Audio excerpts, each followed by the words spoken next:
Thanks so much, Richard. I appreciate it. Let me go ahead and share the screen here and we will get going. So yeah, hopefully you joined in the keynote and you got a sort of a warm up to developer productivity engineering, as Richard mentioned, and we learned about sort of the principles, but now we're actually going to get into some of the details. If you were in the keynote, you may have seen some of these slides already, so bear with me.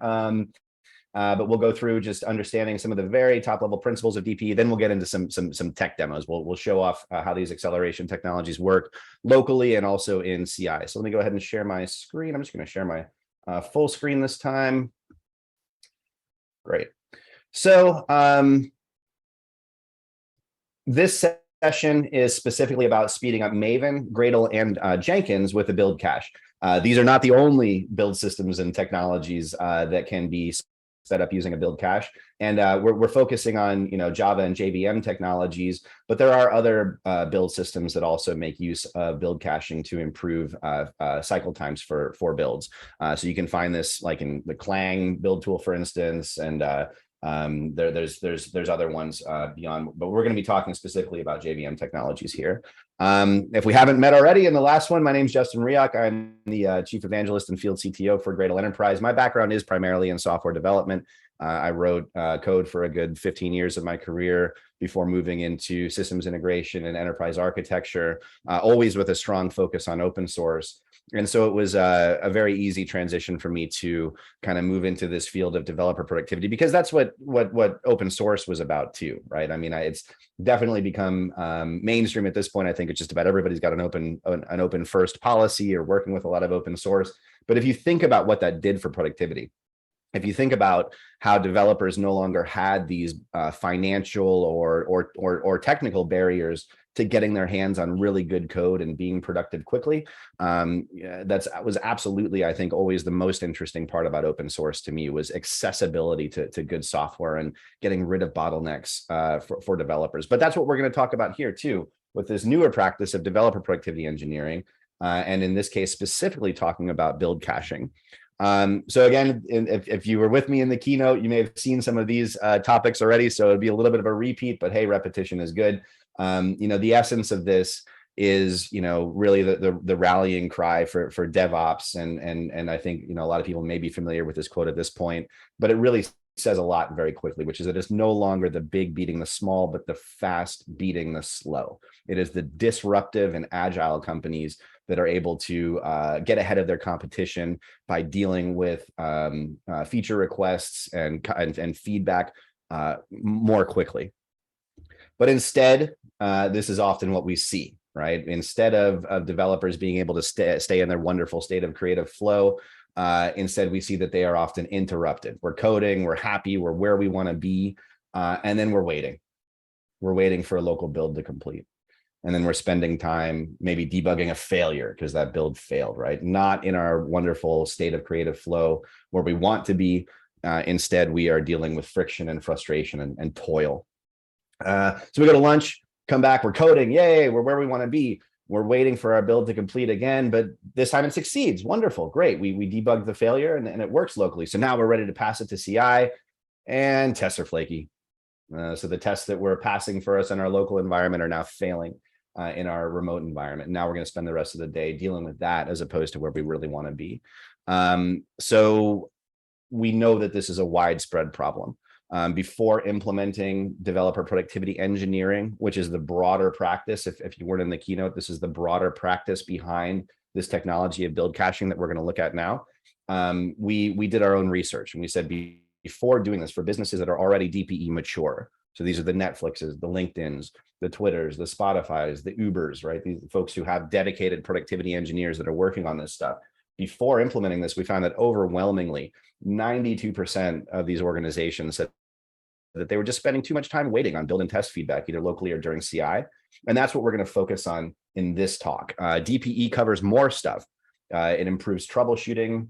It gives us better analytics and observability and data into the developer experience, but that's not what we're going to be talking about in this talk. We're specifically going to be talking about build caching and accelerating our builds using that technology. But this broader practice of DPE builds on these other practices that have in every case decreased the cost of an organization while at the same time improving that organization's throughput. And if you're familiar with, again, what I like to call the ancient business wisdom of the 70s and 80s, if you're familiar with The Goal by Eli Goldratt, or the theory of constraints, which was introduced by that book and then later sort of applied to software organizations in the book, The Phoenix Project, you'll know that one of the big takeaways from the theory of constraints is that in order to make your organization or your business more healthy, you need to take actions that both decrease cost and increase throughput simultaneously, right? So you have to, of course, decrease the cost of the organization to create the software, but you also have to increase your ability to get the software out faster. This is why, going halfway, this is why, unsurprisingly, when a business goes and does a layoff, for instance, the layoff doesn't necessarily improve the overall health of the business. It may lower the cost, but it doesn't help you at all with throughput. It doesn't help you get your product out any faster. In fact, it can have a deleterious effect on that by kind of introducing brain drain to the organization. So all of these practices that you see in front of you have been successful because they've built on the notion that we can decrease costs while increasing throughput. And this technology that we'll get in today in build caching is going to help us get there. So we really see developer productivity engineering, this broader practice, as being like the next thing after DevOps. DevOps has helped us do wonderful things for our productivity, as well as Agile and Lean Six Sigma and change management and all of these things. But there are still bottlenecks. There's still friction, and there's still impediments to throughput that developers are dealing with directly in the developer experience. And that's what developer productivity engineering focuses on. And that's why we really think that the consciousness of the industry is now shifting towards better developer productivity and specifically using technology to make the situation better. So that is the essence of developer productivity engineering. We take an engineering approach to productivity, like the build cache technology that we're about to look at. We use different tools and techniques to improve the overall developer experience, to keep developers in a state of creative flow more often, which will ultimately have a direct impact on productivity. So we use acceleration and analytic technologies to improve the developer experience, and we're going to focus on acceleration techniques today, because very fast feedback cycles are important. If you were with us in the keynote, you already saw this graph, but we're going to go through this again. Because I think this is very important to understand that improving the feedback cycles have a cascading impact on the health of the software organization. We experience less idle and wait time, which means less context switching for developers. We know that human beings can't really multitask. Like we've learned this over the last decade or so. We found out that we can convince ourselves that we're multitasking, but we're really not, right? We're context switching between multiple tasks. And what we found more recently, just in the last couple of years, there's been data that's come out that says not only can we not multitask, but it's actually bad for our brains to try to force ourselves to multitask. It is deleterious to our executive functioning. So we want to try to avoid this as much as possible. I mean, for the, at the least, because we know that we pay a tax for this, anywhere from a 10 to a 15-minute tax on switching context to a different activity to become really focused and doing well with that activity. But now we even know that it's bad for our brains. It's unhealthy to context switch too often. So less context switching because of faster feedback cycles will lead to more focused developers, which has a direct impact on quality as well as productivity.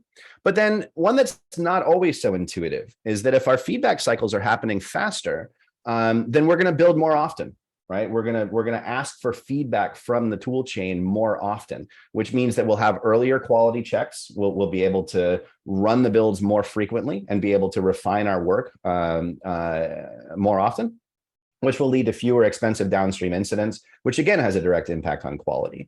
When we're building more often, it means that we're introducing smaller change sets to the build, right? We're pushing in less code at once when we go and ask for that build, which means we'll have fewer merge conflicts down the line, and that'll give us a faster mean time to resolve issues that may arise. And so, of course, this leads to more efficient troubleshooting. So just this one step of improving our feedback cycles can have a really important cascading impact to other areas of the business where we create new behaviors and positive effects. To put some math behind this, if we have a team of 11 developers with a 4-minute build time, over a week's period, these are two separate teams. This is real data. This team was running about 850 local builds a week, right? And that's what we're focusing on, although there is an impact to CI as well. Caching works both locally and in CI. But we like to focus on the local build experience for developers. Because, and this actually came out of conversations that we've had with Atlassian around developer productivity. We're kind of discussing, what is a healthy build tool chain? What are some symptoms of a healthy build tool chain? And one of them was the ability to do everything locally, right? I mean, if your builds are fast enough and your tests are efficient enough that you can do all of this locally, well, that's great. You can get this feedback without having to rely on CI. So you can make a lot of incremental changes to your project without having to check everything into CI. So this team of 11 with a 4-minute build time was running about 850 local builds a week. They were getting feedback from their build toolchain about 850 times a week.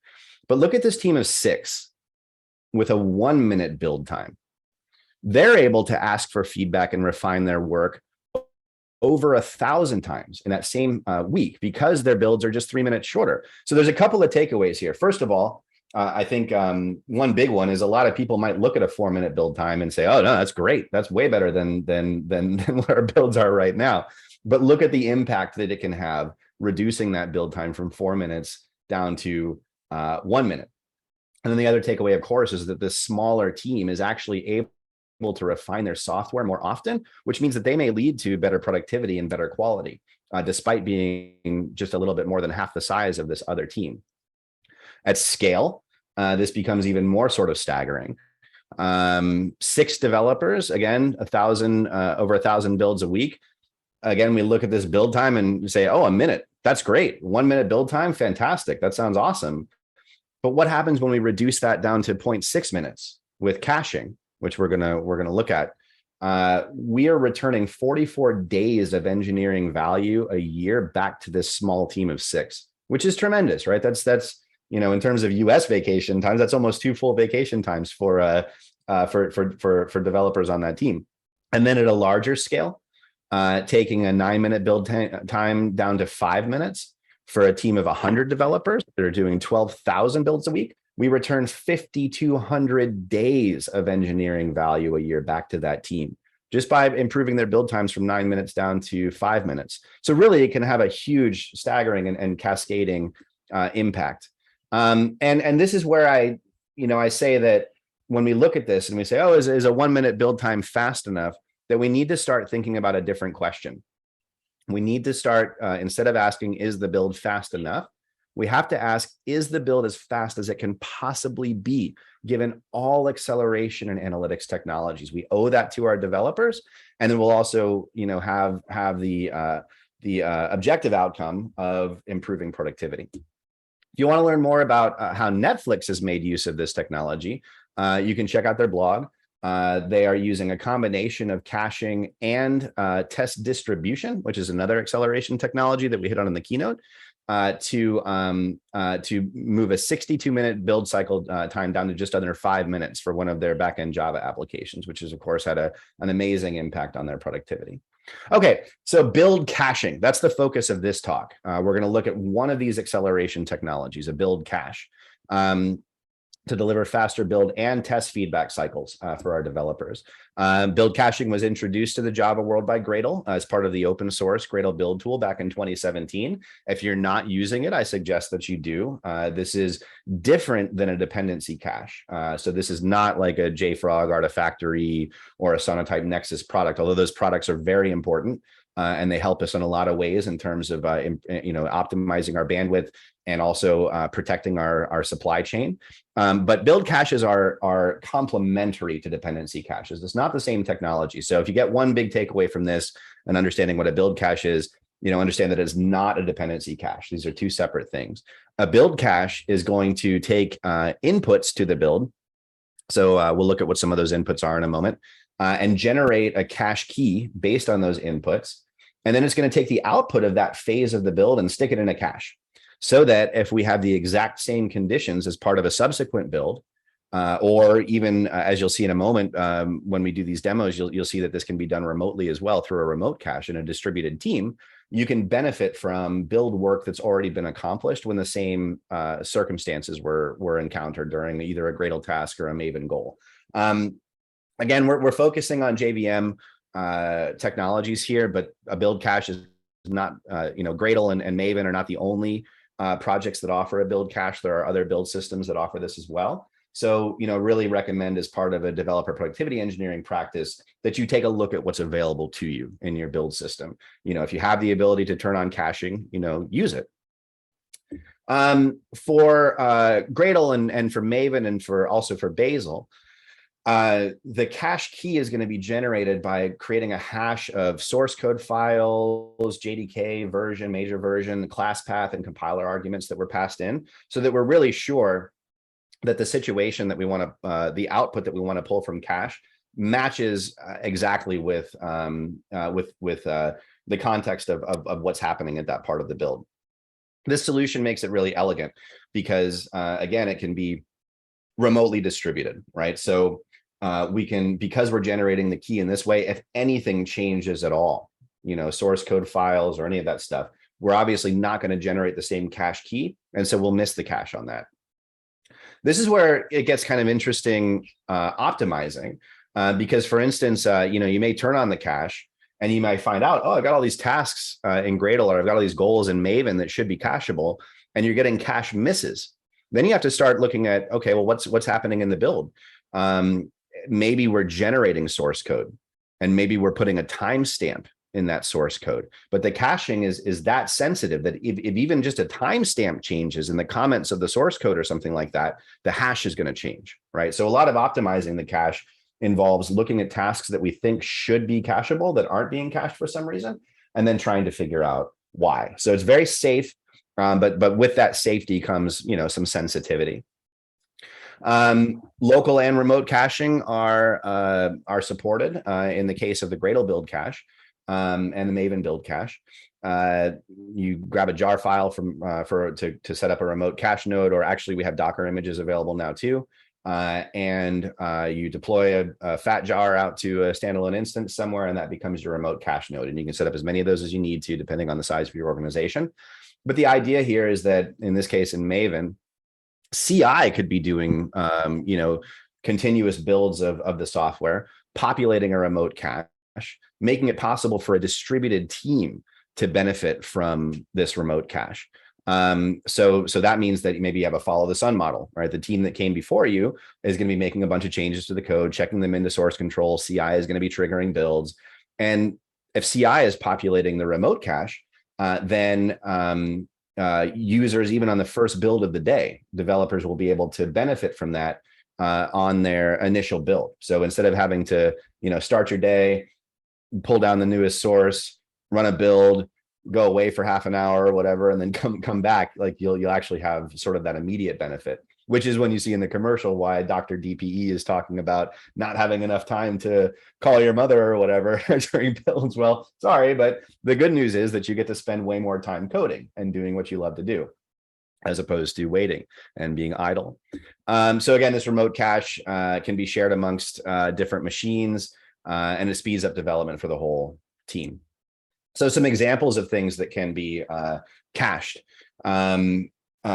Source files and compile class path and Java version and Java compiler configuration. Again, this is what feeds the cache keys. So these are what's looked at to make sure that the caching is safe and that we're actually pulling output from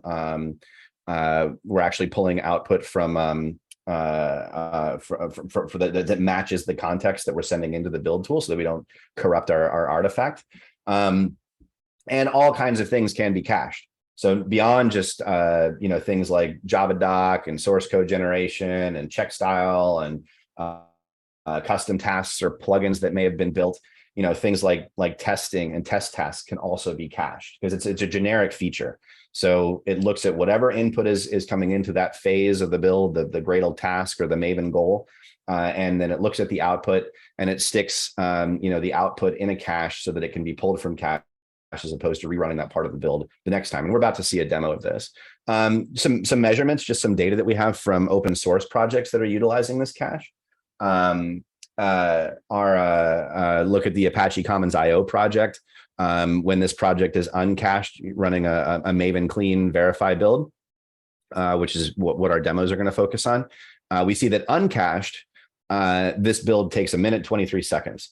Fully cached, Apache Commons IO only takes 4 seconds to build when we're fully cached. So for, again, incremental changes, this has a huge impact. The Google Guava project, an uncached build takes about 7 minutes and 19 seconds, at least in my environment. Fully cached, it takes a minute. We shave 6 minutes off of this build. The Spring Boot project, Spring and Spring Framework are actually using a free instance of Gradle Enterprise. We do have a program called Revved Up by Gradle, which is where for various open source projects, we'll give you an instance of Gradle Enterprise with all of the remote cache administration and the other acceleration features that we have. Spring is one of those projects that's using it. And you can look at their dashboard. It's public, ge.spring.io, if you want to check that out. If you have an open source project and you're interested in getting your hands on some of these technologies for free, again, the local build cache is part of the open source build tool. You've got that already. But for some of the more advanced acceleration and analytics technologies, that is the Gradle Enterprise platform. And if you have an open source project and you're interested in getting your hands on that, let me know after, or reach out to us and we can talk about that. But Spring Boot goes from a 21-minute build time. For those of you who have contributed to Spring Boot or have built it from source, you know that it has a very long build time uncached. Fully cached, 6 minutes and 53 seconds. Right, we return almost 15 minutes back to you in that build. Apache Tom EE, big project, a lot of dependencies, a lot of modules, an hour and a half full build when you're running all the tests and everything that run against Tom EE, down to 20 minutes running fully cached. Okay, so these are, again, just some results that we've seen from various open source projects using the build cache for Maven. All right, so it's a lot of talk and a lot of theory, and if you sort of were bearing with me through the keynote, then some of that was repetition, but that's okay. That's how we learn. But let's look at some tech now. Let's actually do a demo of this. So if you want to follow along, you can do this because I'm actually basing this on a open source archetype, a Camel Spring Boot Maven archetype specifically. So you can generate that archetype if you want and pull down the same code that we're going to be working with in this demo if you want to follow along kind of at home. I did that on purpose. First of all, I'm a huge fan of Camel. I think it's the best way to do enterprise integration. But also what I like about this archetype is that it's like a full app with a test suite and everything that you can generate on your own. And so, but it's also a quick build. And so it's like 10, maybe 12 seconds to do the build because it's a very small module. But it's enough to demonstrate what we can do with caching to improve that, including tests. So again, if you want to follow along, you can grab the Camel Spring Boot Maven archetype. And if you haven't heard of Camel before, I really recommend you look into it. On my bookshelf is the book Enterprise Integration Patterns. Gregor Hope and Bobby Wolf wrote this book a while ago about various patterns that they encounter when they're doing integration for enterprises. And Camel is effectively a fourth generation DSL type of language that can allow you to implement these patterns using very low code. So if you haven't worked with Camel before, definitely recommend you check it out. This archetype is a pretty simple Camel application, right? So it's effectively the way that Camel works in terms of its syntax is that it works very similarly to the Unix pipeline. So ps-ef pipe grep something, right? The output of the ps command is going to become the input to the grep command. Camel works the same way in a message-oriented middleware fashion, in that it takes an initial message from a message queue, but it doesn't have to be. It can get this bit of data or this payload from anywhere. It could be a post to a RESTful API endpoint. It could be reading off of a file system. In this case, it's using a timer.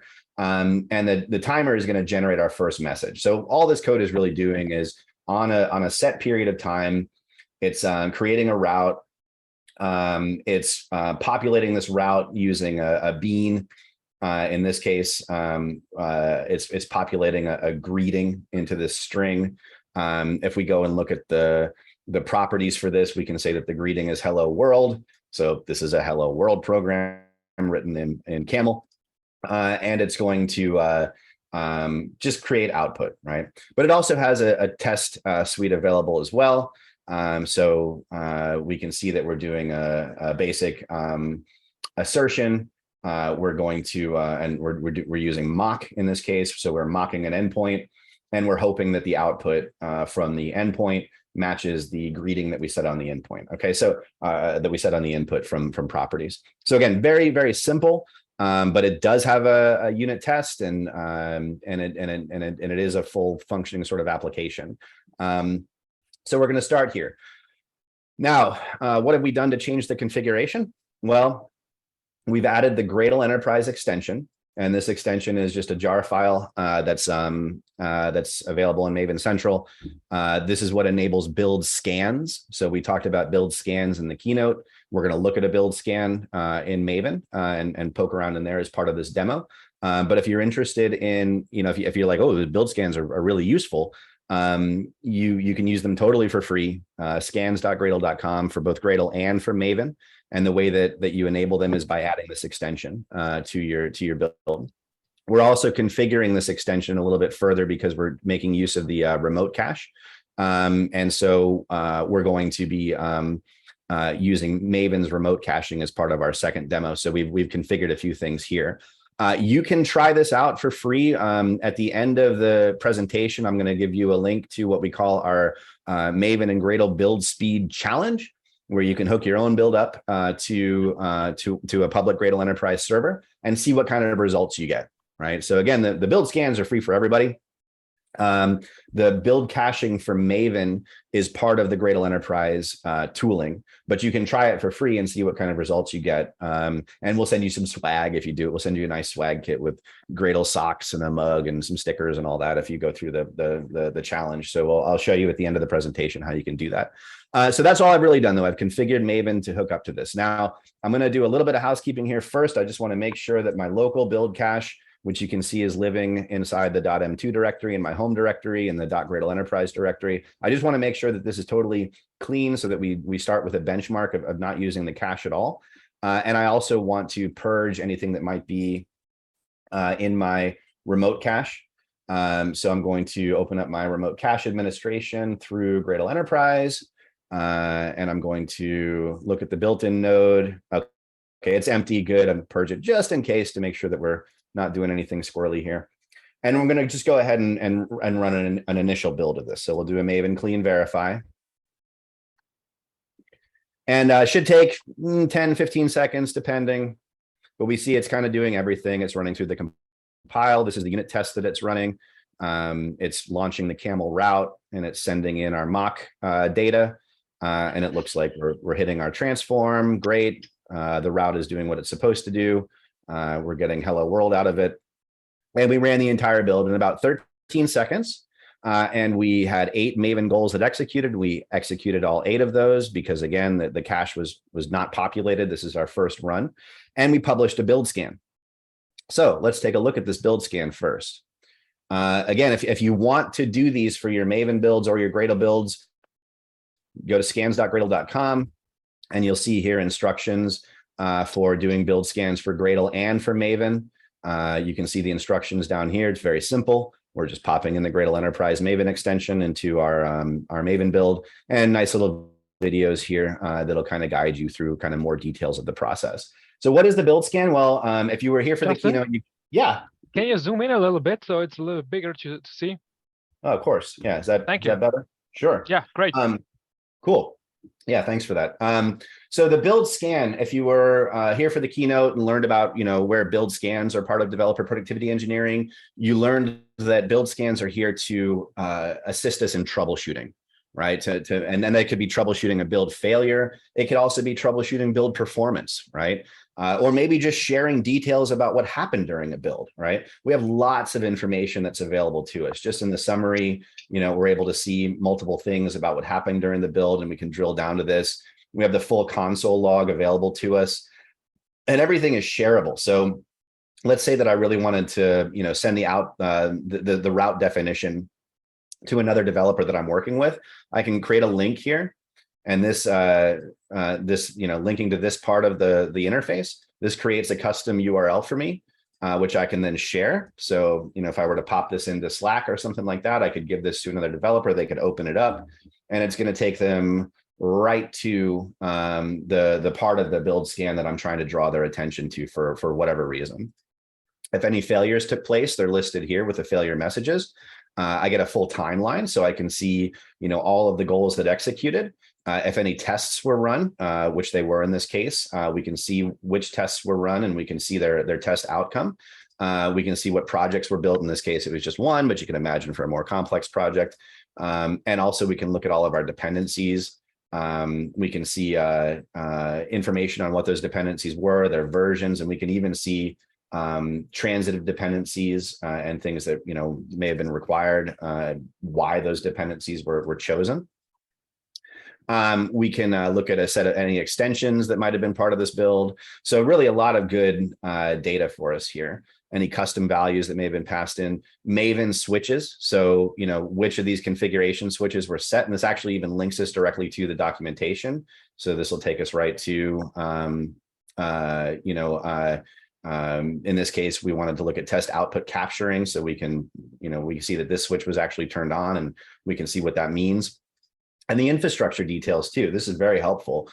We can see all of the information on the host system, what version of Java was used to run the build. In this case, we're using OpenJDK 1.8. I know that's kind of old. I'll explain why we use this in a minute. It's just how CI is configured. And also we can compare this. So we can compare this across multiple builds. If for some reason we run into a caching issue as part of the demo, we'll go through this comparison to figure out why that may have happened. Okay, so build scan is very useful. Now, of course, you're looking at this and maybe saying, oh, well, I've got, other open source extensions that are that are generating this data for me. That's true. You can sort of cobble this together in Maven with a number of other extensions, but this is nice, very convenient to have everything sort of in one place in this shareable interface. So let's drill down on performance and let's see what happened in our build cache. So we missed the cache on 3 goals that were possibly cacheable. We can figure out what was cacheable actually by going into our build timeline and filtering down to cacheability. So we can say, okay, which of the goals that we ran should have been cacheable? And we find out, okay, 3 of these actually should have been something that we could have pulled from cache. Now we didn't, and we know why, right? I totally purged the cache locally and remotely. But this is when when we talk about optimization of the cache, right? Because again, it is very sensitive. I mentioned before that even something like generating a timestamp in the source code could cause a cache miss because the cache key isn't going to be the same. So this is how we can use a build scan to optimize our caching.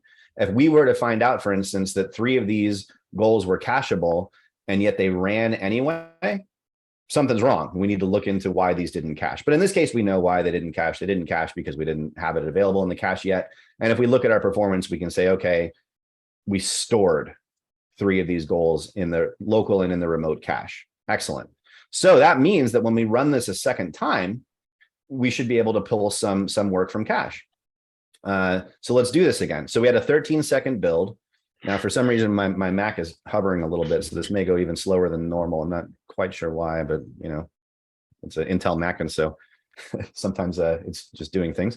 Justin, we use this time to answer a question. So Andreas asked in the chat: is GE SAS?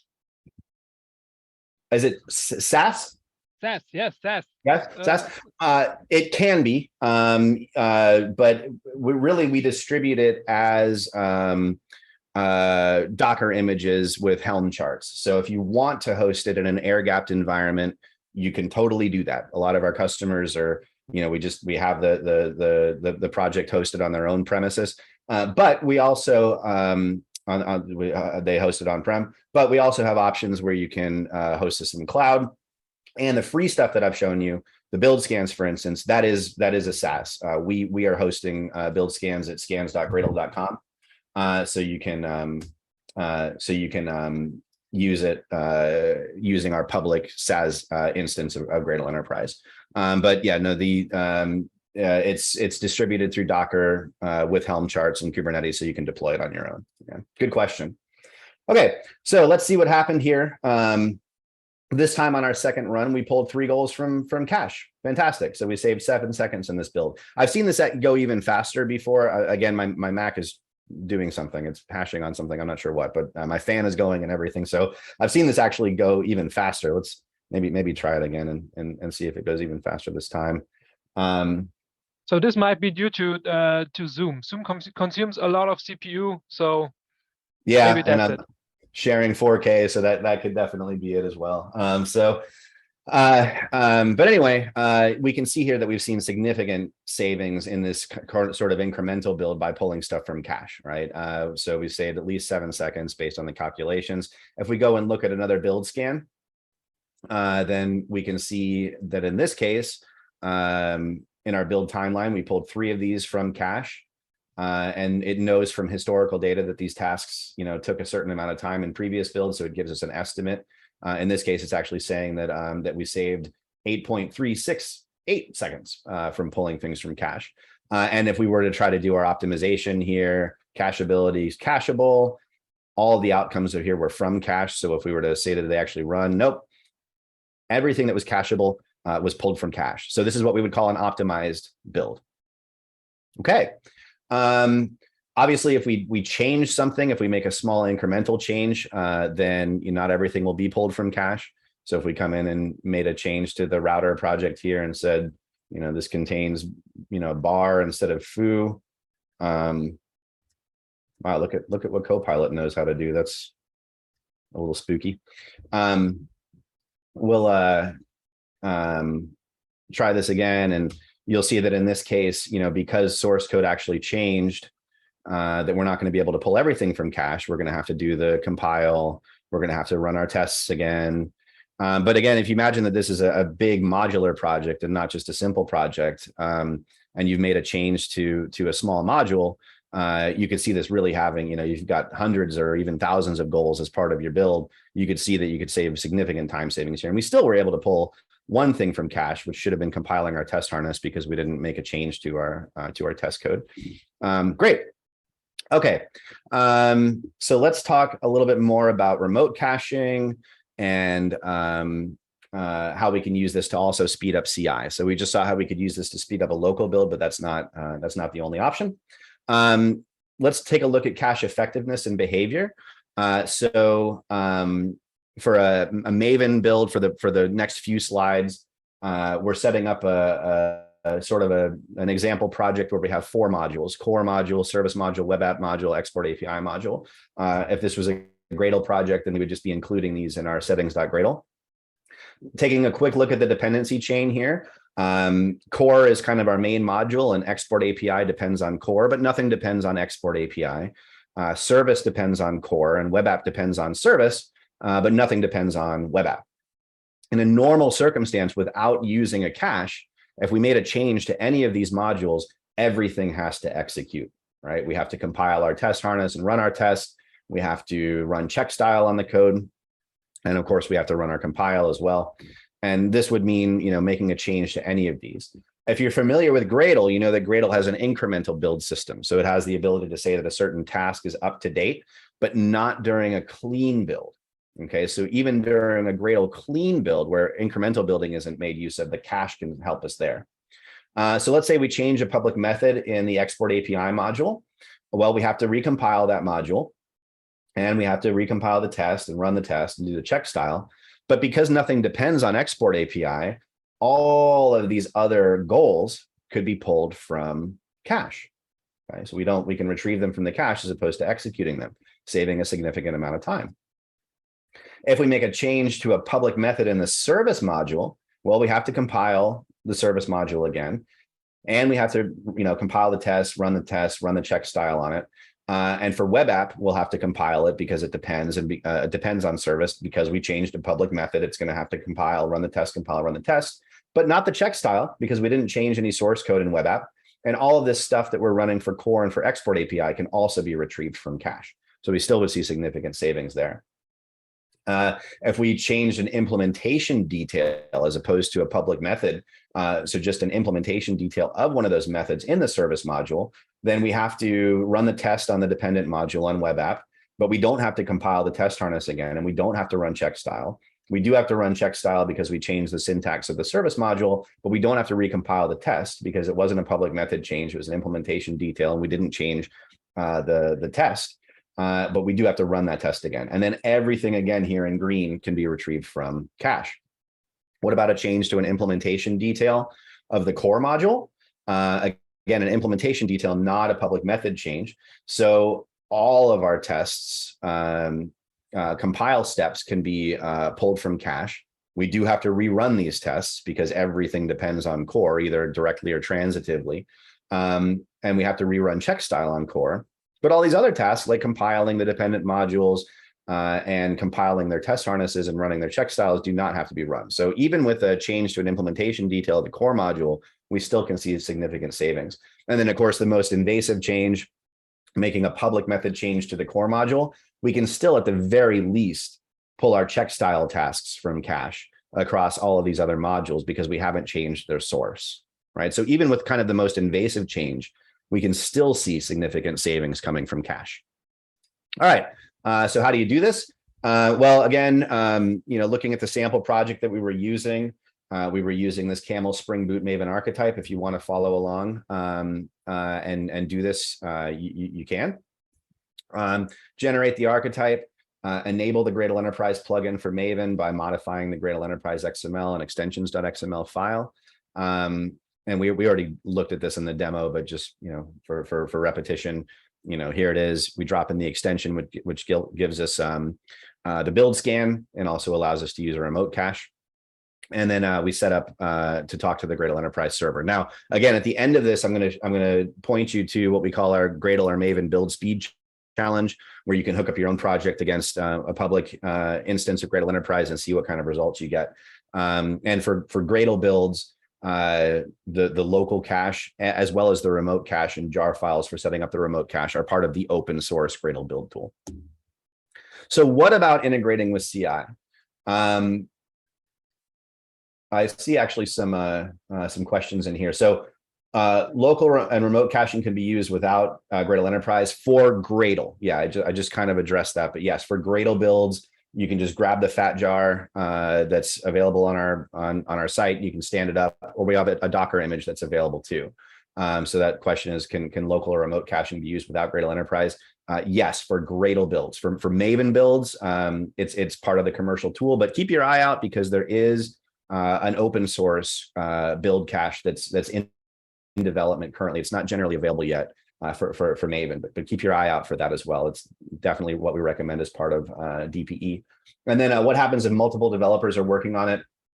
Will each of them have a different cache? That's exactly what we're going to look at right now, is how the remote build works. So again, going back to the way that the cache key is generated, this is totally stateless, right? We're creating a cache key from source files that were passed into the Maven goal or the Gradle task, the JDK version, the class path, and the compiler arguments.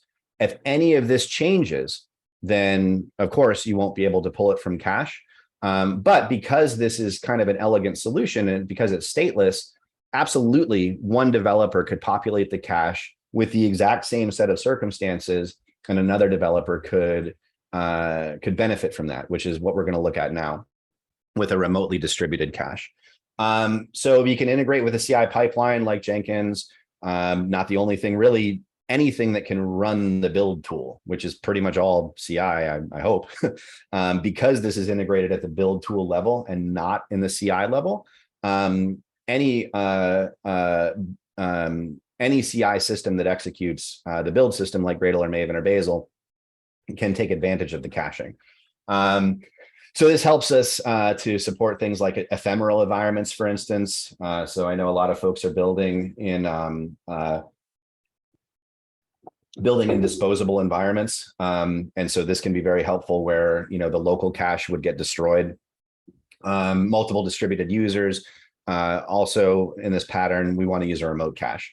The CI pipeline can populate the remote cache when new builds are run, which that's the next demo that we're going to look at. And developers can read from that cache when they build locally. So speeding up CI Maven builds is really just as easy as configuring as many remote cache nodes that are necessary to support the users. And Gradle Enterprise comes with a built-in cache node, but for scaling purposes, remote cache nodes are recommended. There's one built into the Gradle Enterprise server. For smaller projects, that's fine. But as I mentioned, you can download the jar file or the Docker image to stand up multiple instances of these. On the commercial side, because the question was asked, can I do this with Gradle without Gradle Enterprise? The answer is yes, you can. But the commercial tool makes it a little easier to administer, right? You can take a look at node health, and you can create access control lists and things like that to kind of lock down the cache. And that's what the commercial value prop is for that. All right, what does this look like in terms of architecture? Well, we'll have a remote cache node that's feeding, in this case, multiple Maven builds. The build pipeline can be populating this remote cache, and of course, so can users. But the best implementation really is for users to push their code into source control to trigger CI to do a build, and then CI populate that remote cache, and then have multiple users reading from that cache. It's not the only pattern. You absolutely can do this without CI, and individual users can populate the remote cache. But as you can imagine, it doesn't scale as well, right? What if we had thousands of users, populating this remote cache all the time? This cache node is going to get exhausted. Whereas when we just have CI populating it, then it's happening in a more frequent and more predictable manner. And so the cache node isn't going to get overwhelmed as easily.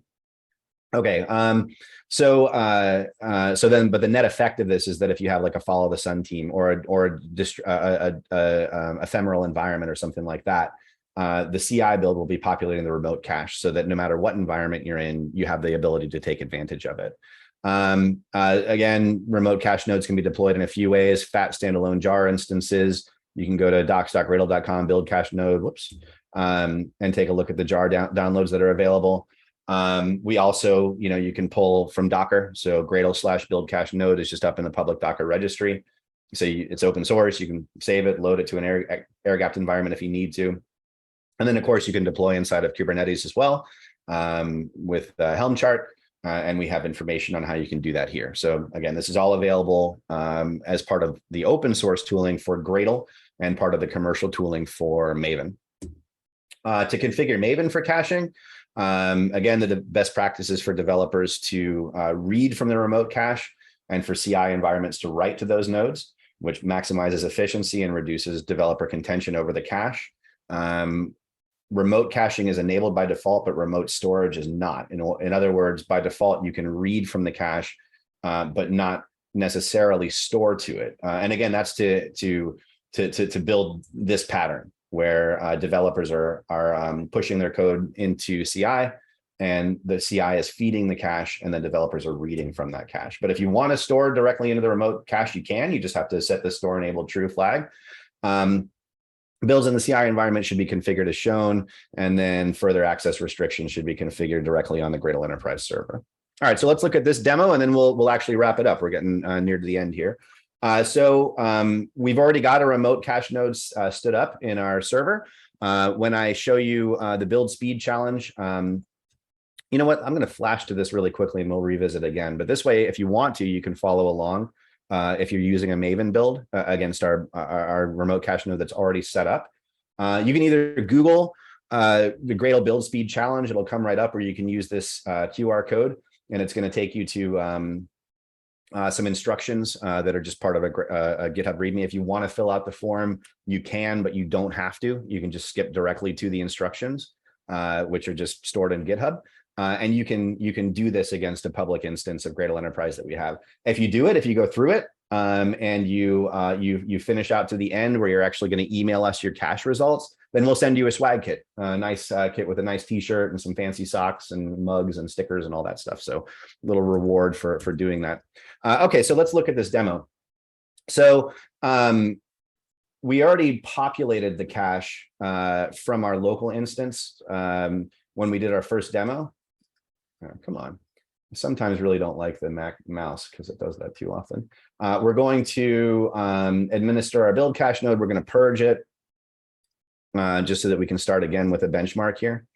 And then we're going to also clear the local cache because in this case, for the purposes of this demo, I'm running a Jenkins server just on my laptop. So we want to make sure that Jenkins isn't reading from the local cache. So now we will pull up Jenkins. And we're going to trigger a build of the exact same project that we demoed for the local cache. So this camel spring boot archetype. So let's schedule a build. And it's building. Let's take a look at our console output. It should look identical. I'm going to zoom in a bit here too to make this easier to look at. This should be identical to what we were seeing in the local environment. So here we are running our tests. Wonderful. It's going to be a little slower, obviously, because it's running in Jenkins, and we already know that my Mac is running slow too, probably because of Zoom. But here we go. We finished 20-second build, 8 goals, 8 executed, and notice that it gives us a direct link to the build scan here as well. And one thing that I really like is that Jenkins and some other CI environments as well, when we go look at our build report, it's actually detected that a build scan was run, which is great. This makes it even more self-service, right? We can, if you go look at a build report, you'll be able to see link directly to the build scan and CI. So let's see what happened. Looking at our performance, everything was purged, so we know we're going to be missing. But we did store in the local cache, and we stored in the remote cache. Great. So let's blow away now the local cache. So we have nothing stored locally now. Everything is just stored in the remote cache.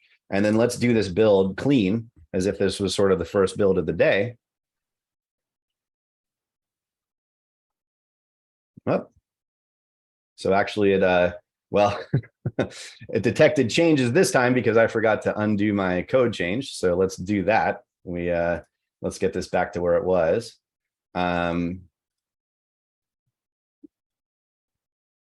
Let's push this to where it was, and let's save this. Let's clear our local cache again.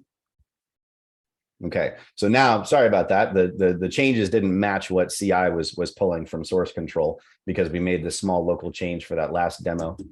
So let's run this again under the right conditions. And even though we were able to load this from the build cache this time, let's see what it loaded though. It only pulled 1 from cache because of this. I think it noticed this change again. So let's see why. Comparing these 2 build scans, we can see what changed between the two last builds. And we can see that there were some goal inputs that changed here. Yeah, and the source code still wasn't identical to what was pulled in CI.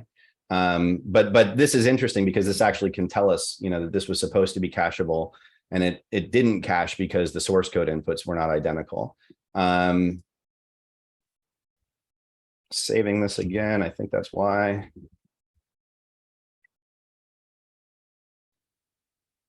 There we go. So now we're able to pull from cache, and we see that 7 seconds were saved in this build. So sorry about that little hiccup there. But yeah, I should remember to undo my changes when I'm dealing with a remote CI environment. So great. So you can see how that works. And again, just to kind of refresh, it's this pattern that we've created where the local build can pull from the remote cache that's populated by CI during a CI build, which is kind of the best pattern. All right, that's it. I know we're coming right up on the hour here. Just a couple of quick things. Again, if you want to run build scans, they are free. They're free for Gradle, free for Maven. Go to scans.gradle.com to check them out. If you want to do the build speed challenge against our public instance of the server, welcome to do that. You just follow the link here. Again, you don't have to fill out the lead form. You can just skip right to the instructions. If you're not comfortable giving out your information, that's fine. If you have some questions after the fact, please join us in our Gradle community Slack. This is where a lot of conversation happens around the open source build tool. If you want to be invited into the Slack, you can follow this QR code, or you can reach out to me. We do have our Developer Productivity Engineering Summit coming up in San Francisco at in the early November. If you'd like to come and join us and learn from not only Gradle and the Gradle Build Tool engineers and Gradle Enterprise engineers, but also companies who are really focusing on developer productivity like Netflix and Uber and Twitter and LinkedIn, we have representatives from all of these companies who are going to be there speaking about developer productivity. We have our learning center at Gradle.com where you can get a bunch of information about developer productivity engineering and learn about some of the other acceleration technologies that we use. And we do have a book available as well. Gradle logos on the front of it. That's the only time you're going to see it. It's a vendorless and vendor agnostic handbook for practicing developer productivity engineering and learning more about it. It's a free ebook. You're available to grab it. And then, of course, we have a number of open source projects that are using our technology for free. And if you check us out at our customer site under OSS Projects and you want to browse and see what like Spring and JUnit and Kotlin and Micronaut and Open Rewrite and some of these other open source projects that are using developer productivity engineering with our platform, you can poke around and see what kind of results they're getting. If you have an open source project that you'd like to talk to us about getting a free instance for, please reach out. Be happy to talk to you about that. So we're right at the hour. I'm going to pass it back over to Richard to kind of close us out. Please feel free to reach out. I think I don't see any additional questions in the chat, but of course I may have missed something because I kind of get on a roll. But join us in Slack, reach out directly, hit me up on LinkedIn, whatever you'd like. Always very happy to talk about this stuff. So Richard, I'll turn it back over to you.